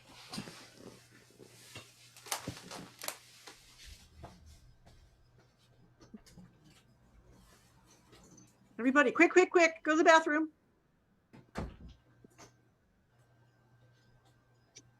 Lynn, tell us about that screen. That's beautiful. Oh, that's an AI image I created. Oh, wonderful. Yeah. You did a lot of those. Yeah, look. Wow. Yeah, I mean, you can pretty much create anything you want. That is what's so cool about it. Oh, look at that. Yeah, I mean, it is so much fun. It's insane. I mean, anything you want to try. And these are with different style of artists. I mean, crazy things like interior decorating, abstracts, fashion, fantasy stuff. Anything you want. And you're doing that with which one of your programs? I'm using Midjourney. Okay, Midjourney. I mean, something that looks realistic. I mean, this is all stuff I did probably in 2 hours. The little steampunk there for you. Oh, somebody asked me about doing 4 seasons on the same tree. Yeah. Okay, so I created these for him. Clever. I mean, it's just. Oh, and I had this thing about doing AI boots. I'm known on Vero for my boots. Wow. Yeah, I mean, just anything. These are all different styles that, Christmas on, and the subject was balustrade, and then Christmas with the balustrades, birds, wizards, whatever you want to create. Oh, little surreal stuff. Ollie. I mean, it's just insane what you can do with AI. Hey, that looked like Vincent. What? That lion. Remember that show, Oh. Beauty? Not Beauty yeah. and the Beast. But I mean, yeah, Yeah, I this think is it just so much was. fun. Yeah. All right, everybody What back? is- Is everybody back? I see Jim is back. Okay, let's get started on the generals for this month. We've got 15 to get through. So the first one is Campfire. This one is Jim Hagen's, and the score is 21.8. Hey, Lynn, before you get going, my screen, I'm seeing your screen small on my screen. Is there anyone else? No, I it's see it full screen. Full Dang. screen. Do What the heck's your going on? gallery. Change your gallery, Victoria. To Change what? your Yeah, gallery change your in- view. Your In the gallery upper view. right-hand corner. I know, Yeah. I've got it on one, no one on there. Yeah, I've got it at full view. I have to probably just uninstall and reinstall Zoom. Yeah. Okay. All right, go Okay, ahead. Sorry. go ahead. Go ahead, Robert and Jim. Okay, I see. I'll give you a tip for if you want to do this again next time you're camping and want to do this shot and really make it work. Have your flash with you and put an orange gel over your flash and shoot with an orange flash into it, and you will pick up so much more and match the light of the fire. You'll get all that fire and everything in there, but also you won't get all this, everything being black that's just silhouetted, and you can fill in more of the area around it and everything and adjust your flash power to get what you want. But shooting a campfire with a flash with an orange gel on it is just a night and day difference. Besides, if you just do this where it's exposed for the brightest flames, and that's pretty much all we see is okay, so some bright flames and some orange hot area around it. Well, That could have been a yeah. time lapse. That could have been a time lapse. Yeah, time lapse, or Jim Hagen, you could use your slow motion video on your phone, and that Yep, makes fires are great in slow motion video. I'll give you another. I quite honestly am very disappointed in this photo. I mean, I don't understand. This is like the third time I've sent you all something in. It looks nothing like what the things in the back are benches that in the initial photo that I sent in, you can't even see those because it's all blacked out. Mhm. So I don't understand why Yeah. I'm, sending in things that are, And I have to figure out something on how to Yeah, send yeah, this it. is and I'm going to tell you, Jim, I downloaded the original file. I didn't even look at Lynn's Lightroom gallery. Yeah. I downloaded the original file from the email you sent and brought it up in my system, and the way we're seeing it right now is exactly how the original file played on my calibrated system here. It Mine looks is exactly the calibrated. same Mine as the is- way I saw the original file. Yeah, mine I is tried. calibrated as well. Interesting. I couldn't even see those benches in the back when I sent them in. But what I did differently this time was I sent them on my laptop. I didn't use my iMac. This time I used a laptop to send it in, and it still get messed up. So I don't know. I'm gonna have to figure out how to send you guys stuff. Clearly, I'm doing it wrong. Mhm. Well, yeah, contact me before the next time, Jim, and we'll figure it out. Yeah, All right. and if you have a way when you're shooting campfires to make more higher, taller flames, that looks good. And another thing that looks great if you're shooting a campfire, what you can do if you have just anything small that is okay to throw into the fire, a small rock or a stone or something like that, when you get set up and you're ready to take the picture, if you throw something hard into the middle of the fire where it hits any of those burning embers, it will make sparks and stuff that will shower up and shoot up like fireworks, and it will actually make a very spectacular photo if you throw something small into the fire and record the spark shower and the burst of flames that comes out when you do that. Oh, that's a cool idea. Very cool. All right, moving on. Next one is Hills of the Petrified Forest. This is Sherry Halstead's, and the score is 24.1. I like this a lot. This reminds me of my time in the south, in the west, that I did this year, especially the yellow. I like, if this would have been nearly as good without these yellow plants right here. That color broke everything up, and Yep. but Yeah, that would have been somewhat of a monotone type of scenery. yeah, it's beautiful, and yeah, the plant in that foreground really, that's the icing on the cake. It's called chamisa, also known as rubber rabbit bush, and it's very beautiful and striking yellow. The what I would say with this is something you can try for me, Lynn, in a second, and you can't see my mouse cursor, but if you see hello. Oops, go ahead. Okay, just to the left of the bush, you see the bottom of the canyon that runs kind of up and to the left. Yeah, follow that, Lynn. Now follow that, Lynn, out, and then around the white piece, it curves around and kind of goes out to the right, and eventually there's a gap that opens up at the horizon where you see like distant hills. Right here. There.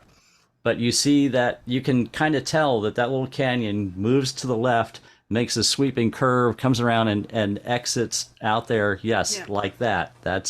That's apparent even though you don't actually see it, which is a great line that kind of leads you out and then out to that hill that's in the distance.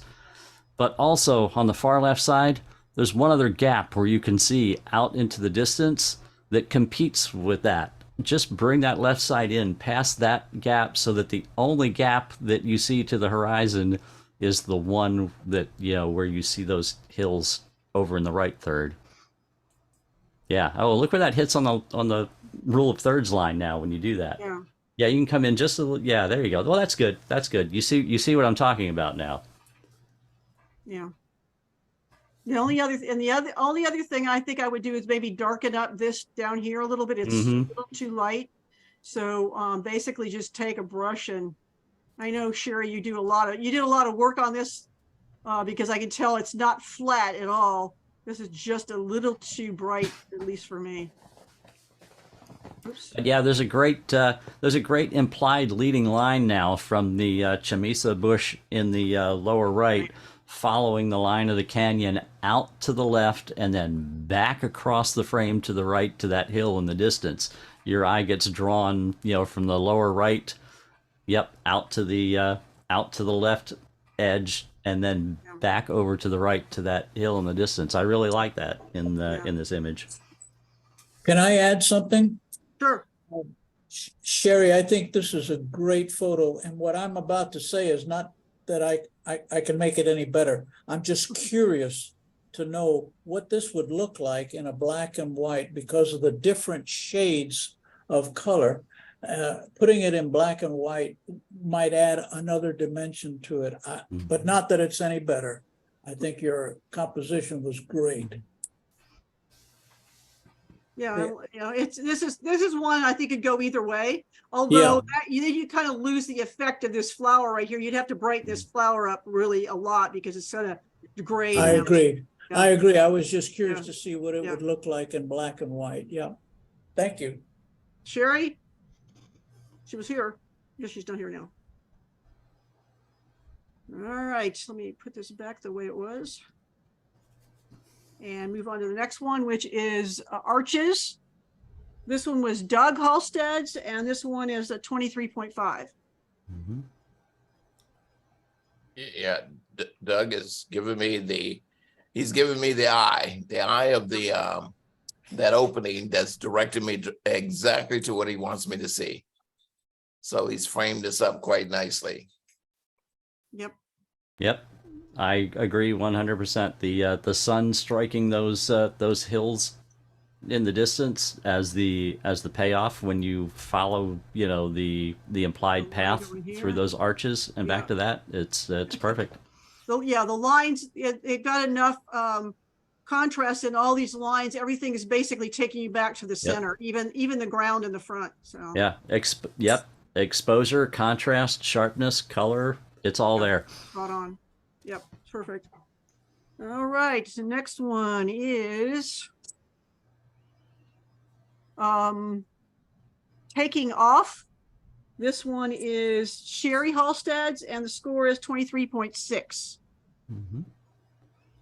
Great image of a tricolor heron doing what it does, which is walk. They almost appear like they're walking across the water. And if you look very closely at his beak, he's got a little fish in there. So he already caught the fish, and now he's probably heading over to a perch to eat it.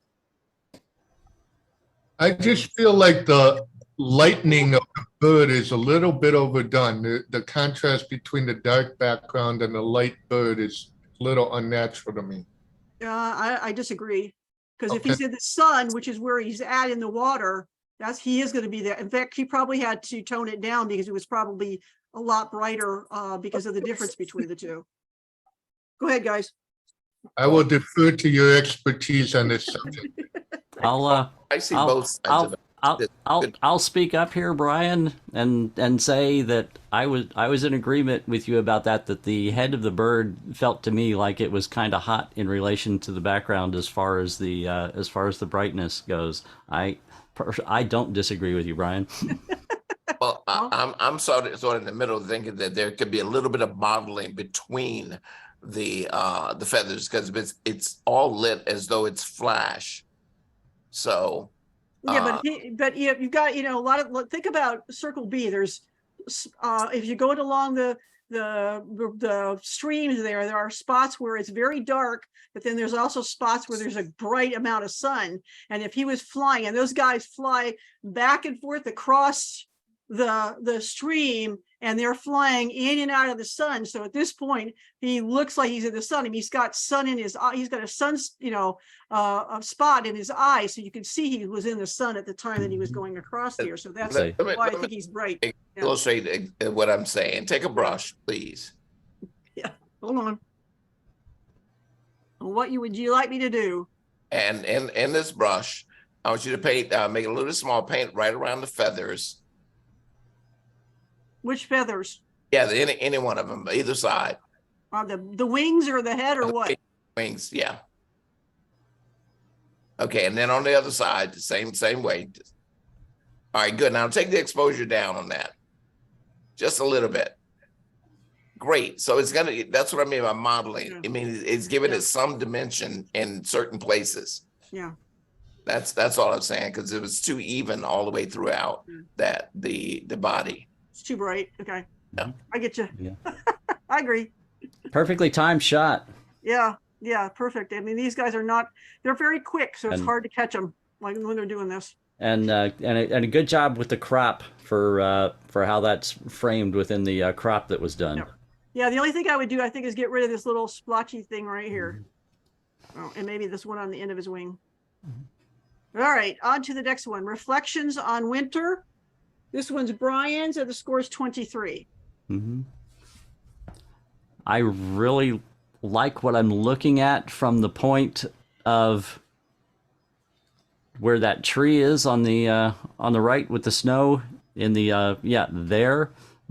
From there on up through the rest of the frame, what's beneath that tree just feels out of place for me. I would just, Lynn, if you could just crop this up from the bottom some and take some of the foreground out. But I really love what's going on. Yeah. There you go. Right. Yeah. Just top it just short of the water. Yeah. That'll help. Yeah.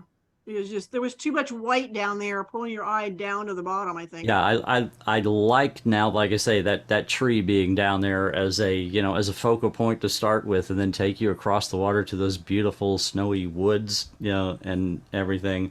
Yeah, that empty negative space area in the lower right hand corner was too much. Get generative fill and have it put extra snow down there in the right hand corner. Yeah. Yeah, down here. Can you do an F for this one, please? Sorry?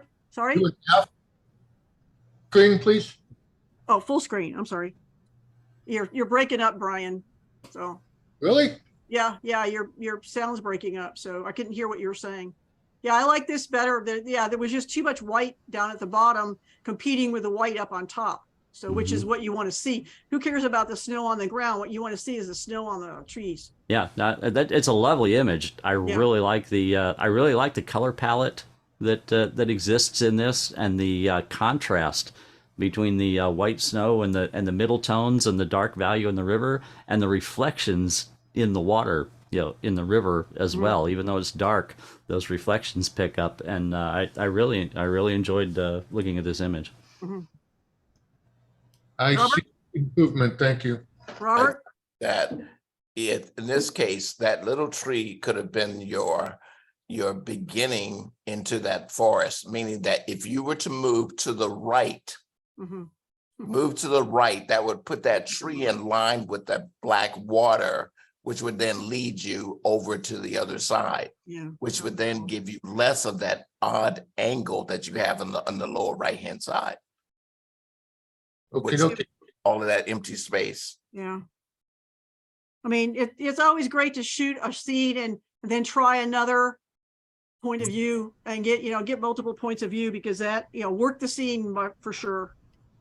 Work the scene. Next one is A Tale of Two Seasons. This one's Brian's as well. The score is 23.6. And you go full screen. Yeah, there you go. Thank you. Your title does match your scene. I agree with you there. My only deal with this is my payoff, the little landing out in the middle, the buoy. There's nothing there. Should have said a girl out there in a bikini.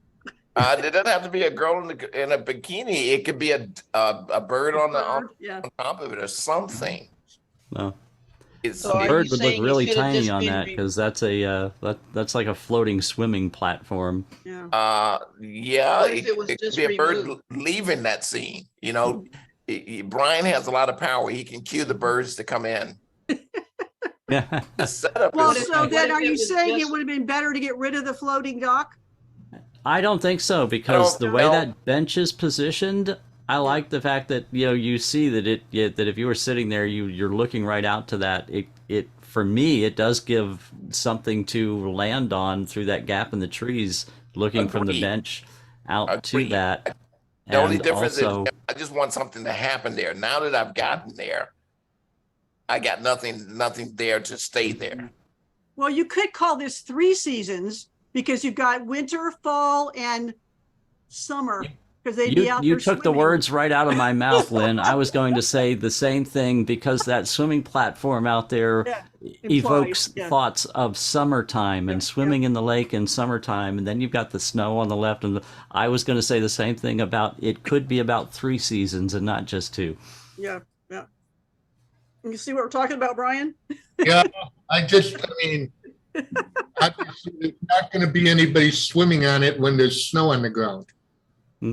But I hear you, Brian. It's that serendipitous moment that we're looking for, though, that I'm looking for. The next one is A Night in Marais. I don't know. Marais, it's French. And then and after you do that, I want to see Karen's face. I wish I could both of these. This is Karen's, and the score is 24, and I made her do this. I'm so glad I did. I said I didn't have a video. You got to do something. This is such a beautiful moment. A street scene. It's a travel scene. Yes. Yeah. We were talking about travel photography, guys. This is an ace of a travel photo. You'll probably remember it next month, right? No, I'll definitely remember. Oh, Karen.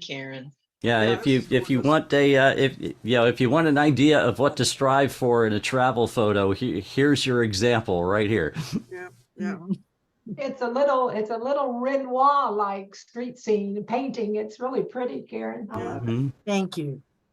And I like overall, you just get hit with the impact of how beautiful the scene is, and then the way that it's brightest in the center draws you into the center, and then you see the people, and then you see you start seeing the different stories of what's happening with the people, and then the cherry on top for me was the woman that engaged you and is looking right at you and is, and engaged with the camera. That's the cherry on top on this one for me. Yeah. Yep. Karen, this can easily be a 30 by 40 image. Sure. Yeah. This is gorgeous. Yeah, this one deserves to be printed and hung on a wall. Okay, all right. Awesome. Thank you. Next one is, oops, come on. The curl. This one's my image, and the score is I don't know. Oh, okay, I get to score it now. We had a little mishap with the sharing of the galleries this week, so.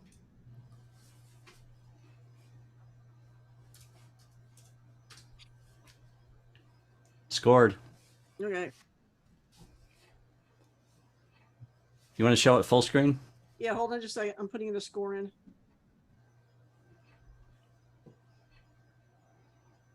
All right. Score is, oh, come on. The score is, it's not working. That's weird. Jim, can you get out of it for a second for something? It's looking like something, I don't know why it's doing that. Oh, I know why, because I put a comma in the number. Huh, that doesn't work. All right, it's not your fault, it's my fault. Okay, this one is mine. The score is 23.3, and let me make it full screen. Hey, Lynn? Yeah. I can't hardly hear you now. We kind of lost your audio. Can you hear me now? Barely. That's weird. I didn't do anything. And I can hear you. I can hear you, but your level dropped way down. Yeah, it did. Well, I was looking away from the I wasn't. There I was you facing, are. Okay, I was You're facing, back now. Yeah, I was Yeah, facing you're there. towards the score sheet on my other on my iPad, so that's probably why. Go ahead now. I'm gonna have to get you a lav mic.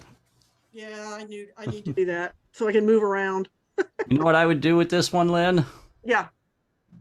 I'd take the shadow out of it. The shadow of the curl. Oh, okay.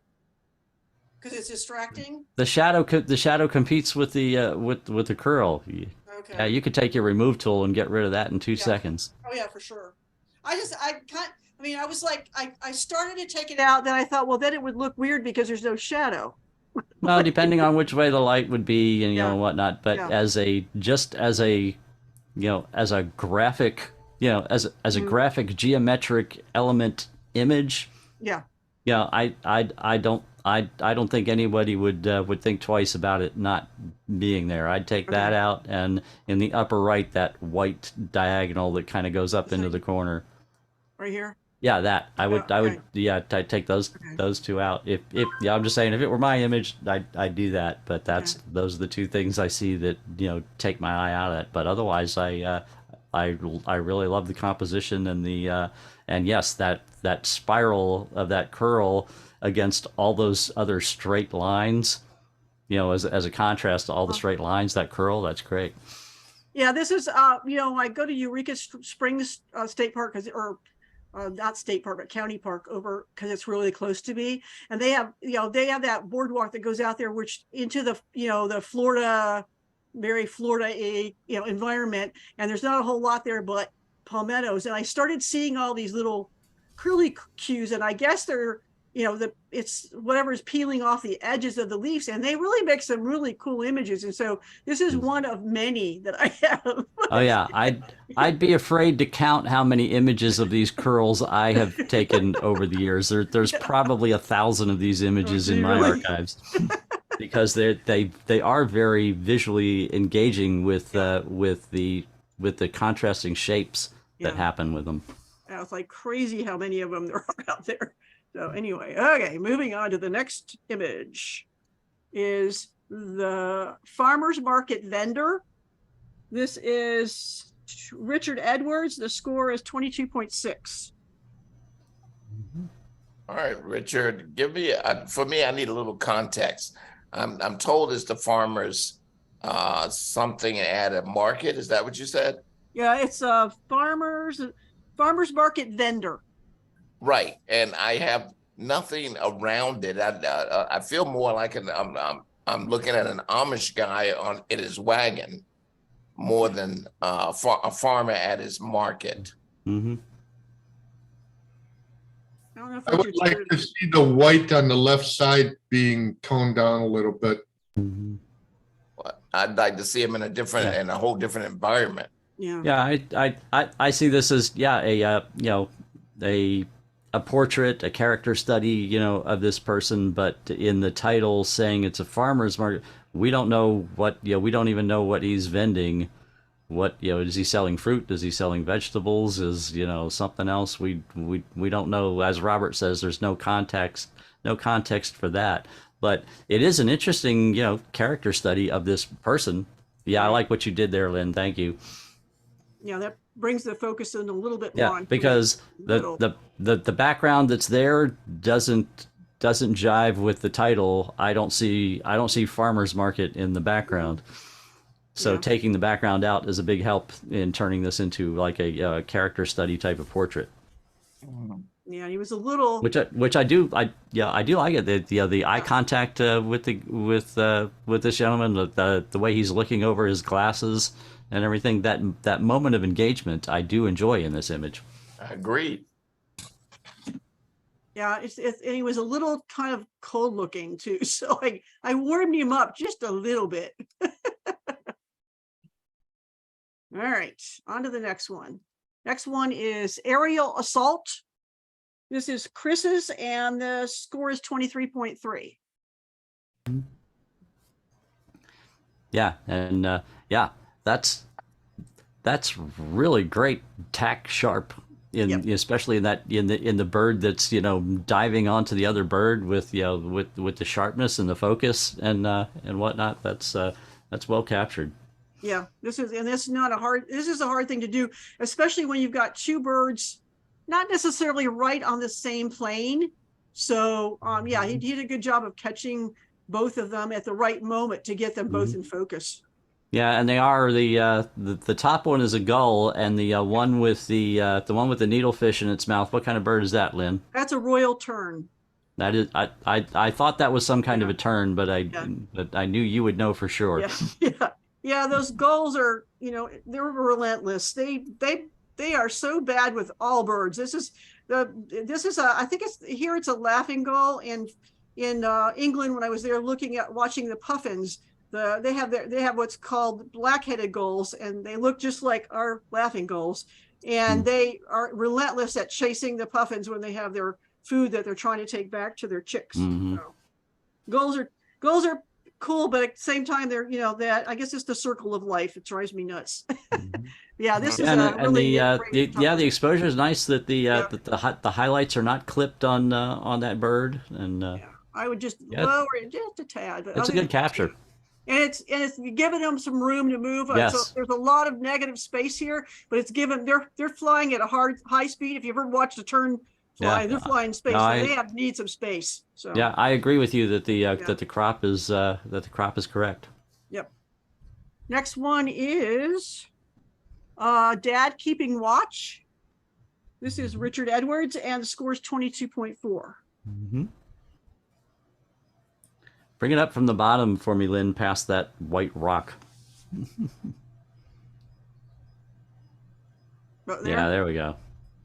That bit of foreground was not necessary to the story. Yeah, thank you. Put There you go. the kids on the third, Yep, there it is. and I would get rid of this little branchy thing hanging out up here. Yeah, you can pull that crop back just a little bit. It's a little tight on the right-hand side, I think. Yeah, there you go. That's better. Yep. Yeah, now I like it. Yeah, it gives a little more, just a little, and I think a little contrast. Yeah, and remember, when you have people in the picture, if you're in Lightroom, you see right here is detecting the people all on its own. So you can actually change the exposure or whatever you want to do. See how it's highlighting? When I highlight the person in the masking over here, it's it's putting a mask on each individual person. So you can actually change, whatever you want to do with each person separately. So Can that's you, something, can you multi-click and say, I want to do the same thing to all three? I don't know if I've. It says I haven't- all people. The one on Right the here. left says all people. See it? Yeah, right here, all people right here. So Okay. that masks all of them, but it does get a little bit of the reflection too, because it can't tell the difference because it's, skin tone. But you can do the father or this kid or this kid. So Well, that's one of those things we don't get to see very often. So That's actually kind of smart of it to do that, though, because if the person does get brighter or darker, then the reflection as well should get brighter or darker. exactly. So just, like, and then it gives you the option, once you click on the person, to change the skin. You can affect the skin, the body skin, facial skin, the body skin, the eyebrows, the lips, the hair, the clothes. So you've got a lot of leeway here. I mean, there's just the clothes, there's just the hair, there's just the lips. I mean, that's not very good because the lips aren't very, And body skin, facial skin. So and you you've can got- make it, and you can make a single combined mask based on what you Right. check on. You can say Right, you can exactly. check facial skin and body skin, and Yeah. basically get all and have all the skin in one mask. All right, it's a little confused about. You don't have to do them independently. You can group them together by Just like whatever that. whatever There's- check marks you place. Yeah, that's facial and body right there, the mask. Mm-hmm. So yeah, it's kind of interesting that you have all this variety over here.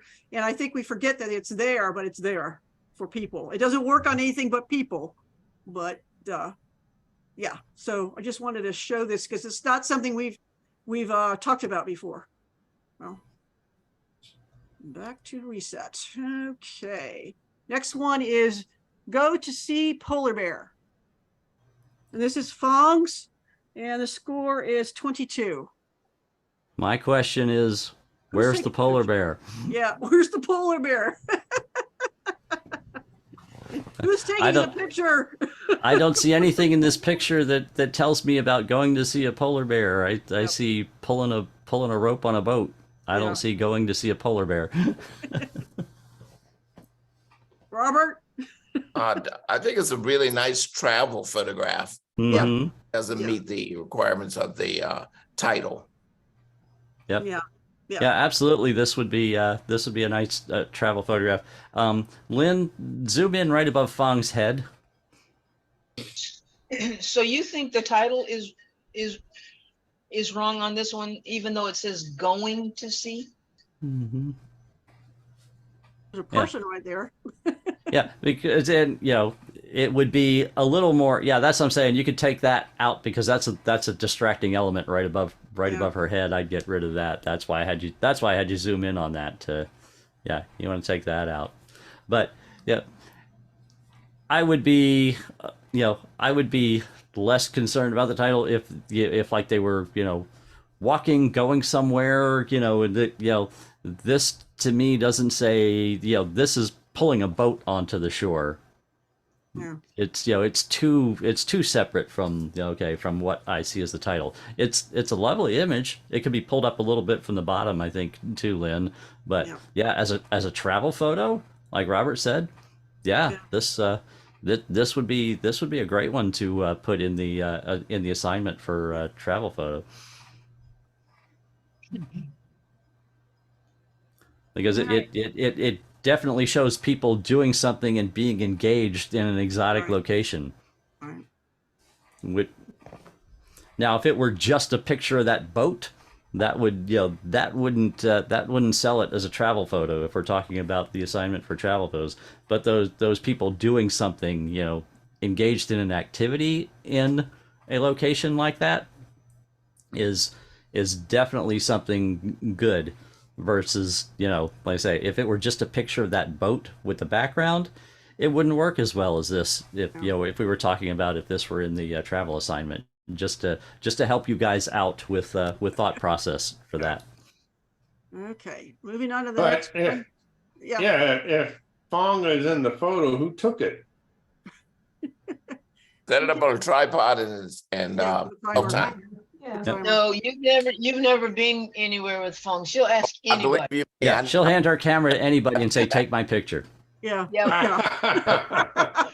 And I'm not trying to be ugly or anything, but she does. Yeah, that's what she does. Yeah. Mm-hmm. Yeah. Okay, that's why we usually don't see her husband. Because he's taking the picture. Anyway, next one is, oops, hit the wrong button. The next one is Iceberg, Greenland. And this is also phones. The score is 22.7. That's very well done.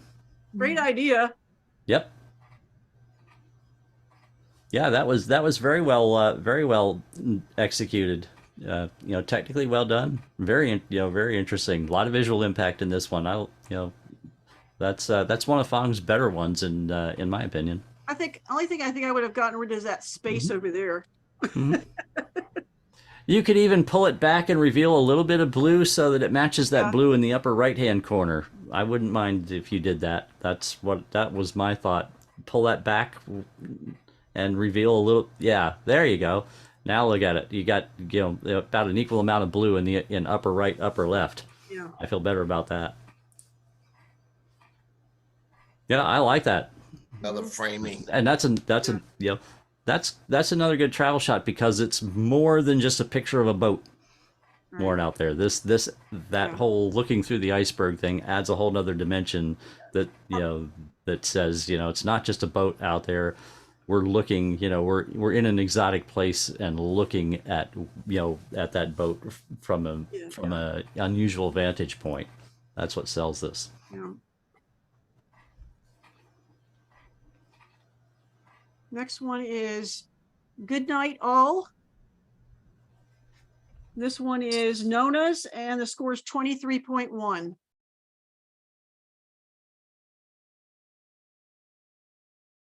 I find that to be a very soothing, calming, relaxing image to look at.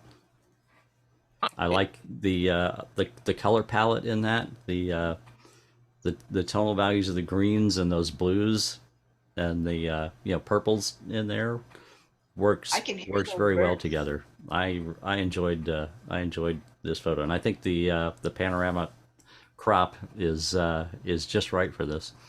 I'm just curious, is there any dodging in this? I mean, it looks like it a little bit, but it may not be. But I'm just curious about it around the trees. It looks like she dodged. I don't think Nona's here tonight. It looks like she, it's got, she definitely did some dodging in here.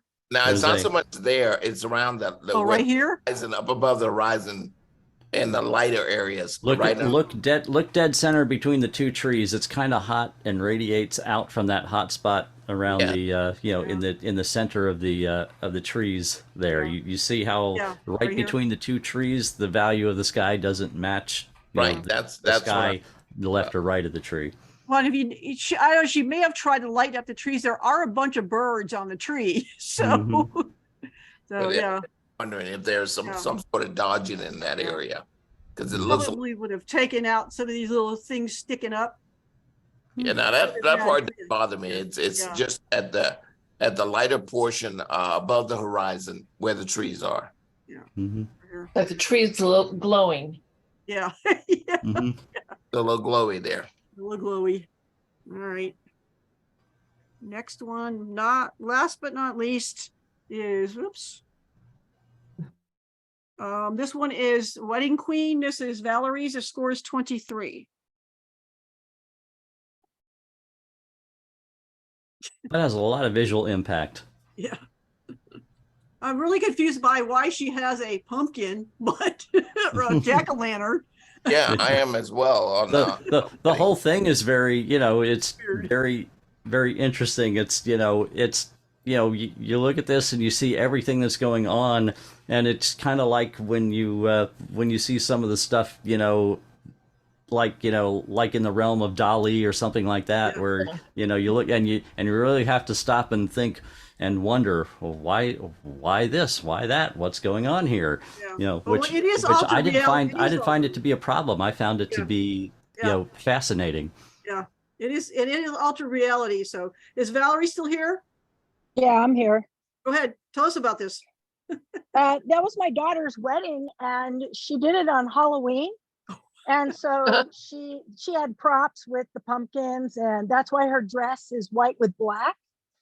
And they also had a photo booth, and this is her getting ready to go in the photo booth. And I just snapped a shot of it, and she just looked like just like What- the Queen of Hearts, ready to chop off somebody's head. So Mhm. that's The light rays behind her. Talk to me about that.